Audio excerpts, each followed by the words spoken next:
a waffle carrot cake with cheesecake filling. My name is Melody, and let's get started. In this video, I'll show you how to make it from scratch, but I'll also leave the recipe here for a box mix. Using a large bowl, mix all your dry ingredients until well blended.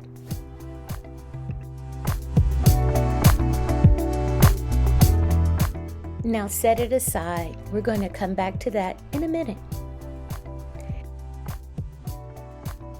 Using a mixer, beat the eggs until well blended.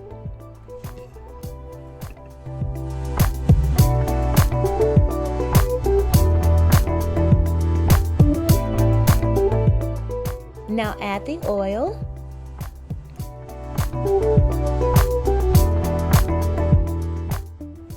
Add your vanilla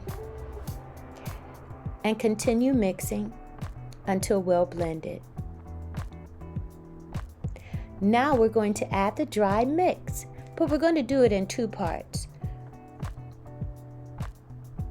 So add half and then mix. Once it has mixed, then you're going to add again the other half. Mix on low until it is blended. There shouldn't be any flour left in the mix when you're done. Just takes a minute or two.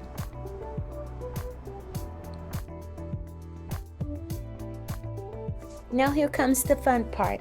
We're going to add the grated carrots, which I grated using a food processor.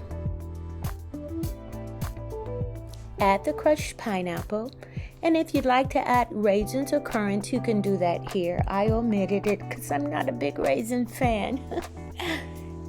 Add your coconut and add the nuts.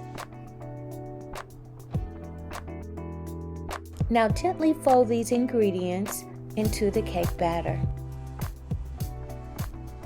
We're not mixing, we're going to fold them in until they're mixed well.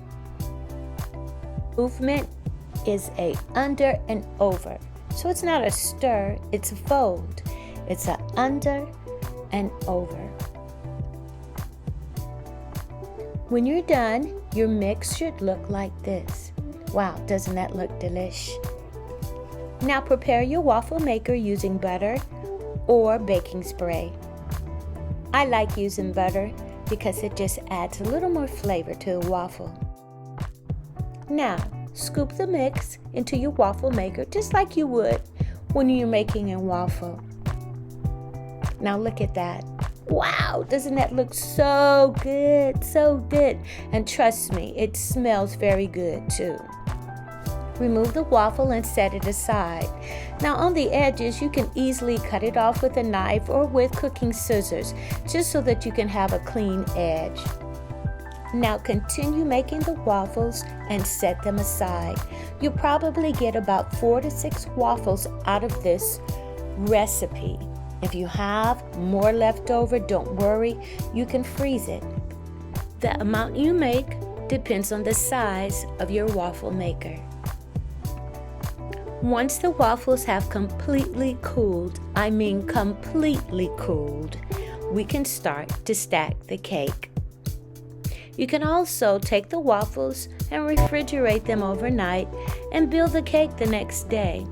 Now I'm filling this cake with a cheesecake mousse filling. You'll find the recipe above. I'm going to use 4 waffles to make this cake. Each layer filled with the cheesecake mousse. I used a small cake spatula to fill in the sides with the cheesecake mousse and then topped it with more cheesecake mousse, sugar sprinkles, some chopped pecans. This is the perfect recipe for a spring brunch. And if you don't want to make the cake, don't worry. You can serve it waffle style. Top it with cheesecake mousse, a few sprinkles of pecans, and I even added a little melted white chocolate. Thank you for watching my video. I hope you enjoy it as much as I have enjoyed making it.